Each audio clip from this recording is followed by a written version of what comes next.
कोई प्रेमी, कोई रसिक, कोई वैष्णव श्री धाम से वंचित है, श्री धाम से दूर है, तब उस दूर में स्थित प्रेमी को क्या करना चाहिए? तो बोले उसे दूर रहकर भी श्रीधाम वृंदावन का चिंतन करना चाहिए,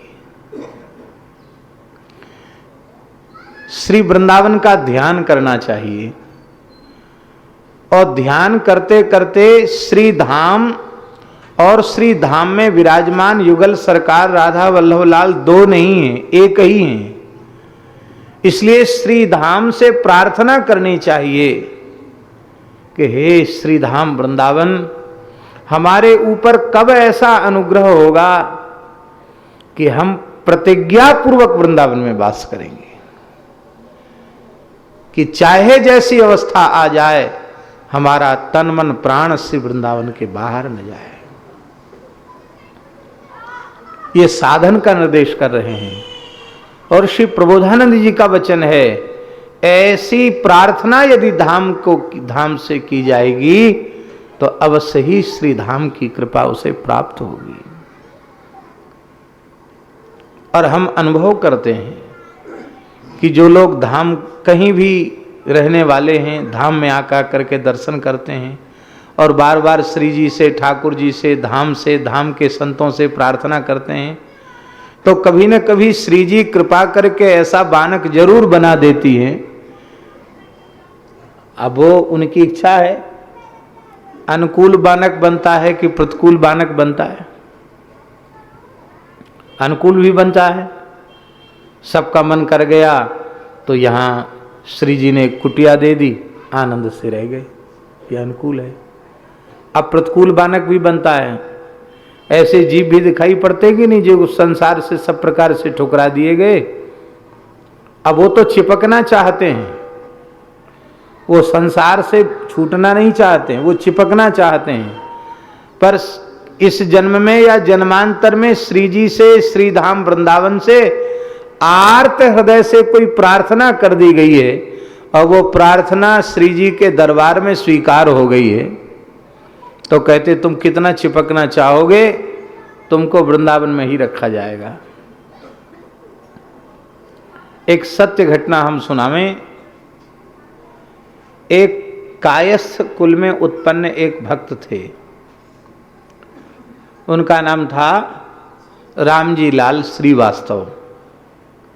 कायस्थों में होते हैं श्रीवास्तव। लखनऊ के निवासी थे।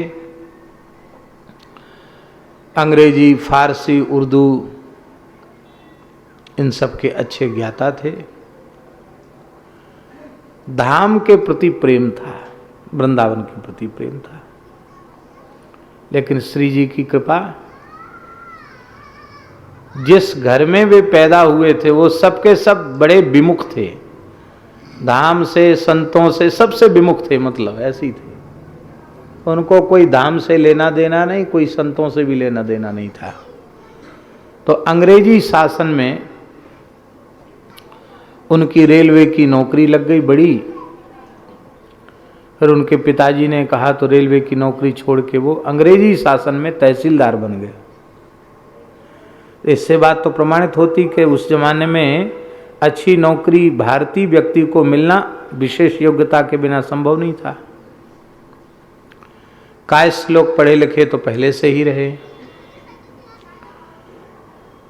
तो उसी बीच में परिवार से बड़ा विरोध होने पर भी उन्होंने वृंदावन में एक छोटी सी जगह ले ली। पुराना एक मकान था, वो ले लिया। उस जमाने में बहुत सस्ते सब बिक रहे थे, ले लिया। पिता के भक्त थे, अपने पिता से पूछा तो उन्होंने कहा कि तुम तो हो बुद्धू, इसलिए तुमको ज़्यादा ही हट है, तुम पक्का कर चुके हो, तो लिखा पढ़ी अपने नाम मत कराना, लिखा पढ़ी तुम अपनी गृहिणी के नाम कराना। तो जो आज्ञा पिताजी, गृहिणी के नाम लिखा पढ़ी हो गई। और कुल मिला के परिस्थिति ऐसी बनी कि अतिशय ईमानदारी के कारण उनकी नौकरी छूट गई। स्वामी जी नौकरी छूटते ही परिवार वाले ऐसे काल जैसे हो गए कि मार पिटाई करके कहा भागो वृंदावन जाओ। और वो चाहते थे कि हम वृंदावन जाएंगे पर थोड़े और उम्र हो जाए तब जाएंगे, पर श्री जी की कृपा हम बता रहे हैं। घर में कोई कमी नहीं थी लेकिन लोग घर में मारे नहीं, जाओ वृंदावन, यहां नहीं रहो। क्यों? तुम्हारे रहने से ही सब काम गड़बड़ होता है, तुम बुद्धू हो। पत्नी भी, भाई भी, पिता भी, सब एक स्वर में।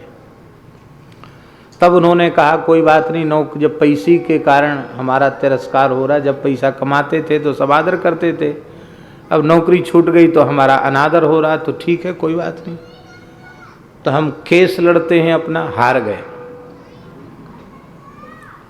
तब एक मित्र से उन्होंने कुछ पैसे उधार लिए और एक कुछ प्लास्टिक के कुछ खिलौने बनाने का छोटा मोटा काम डालना चाहा और डल गया काम। जब काम बढ़िया से श्रम पूर्वक तैयार हुआ, श्री जी ने कृपा की, आग लग गई उसमें। सब स्वाहा हो गया। अब आग लग गई तो जिसका पैसा देना था वो भी, अब इनके पास तो कुछ था ही नहीं। अब घर वालों ने इतनी पिटाई की इनकी कि लगा कि ये गए, जय सिया राम हो गए,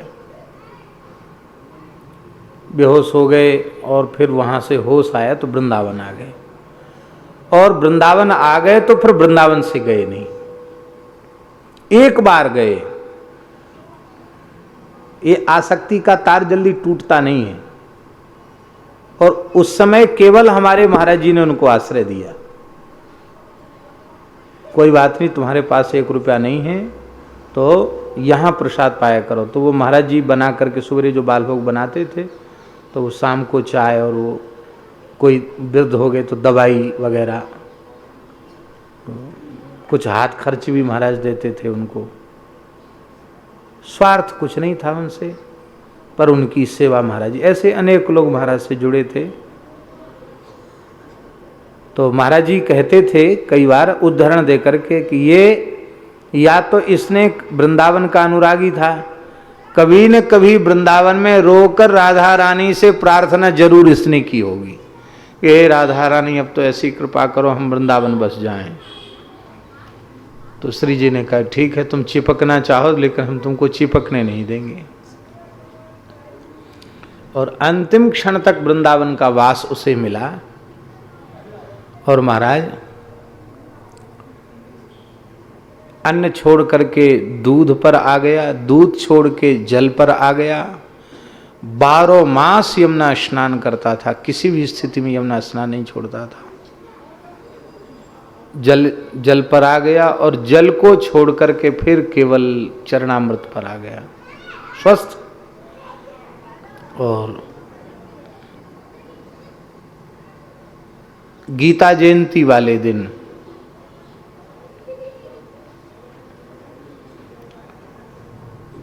अगहन शुक्ल एकादशी को श्रीधाम वृंदावन की रज उसे मिली।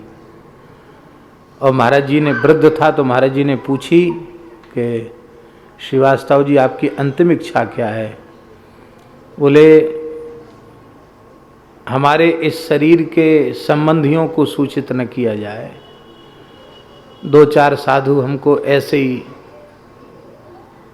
खींच के जमुना जी में डाल देना, मछली कछुआ का भंडारा हो जाएगा। हम चाहते हैं कि वैष्णव संत ब्रजवासी यही मेरे शरीर को छुएं और कोई धाम के बाहर का व्यक्ति मेरे शरीर को न छुए।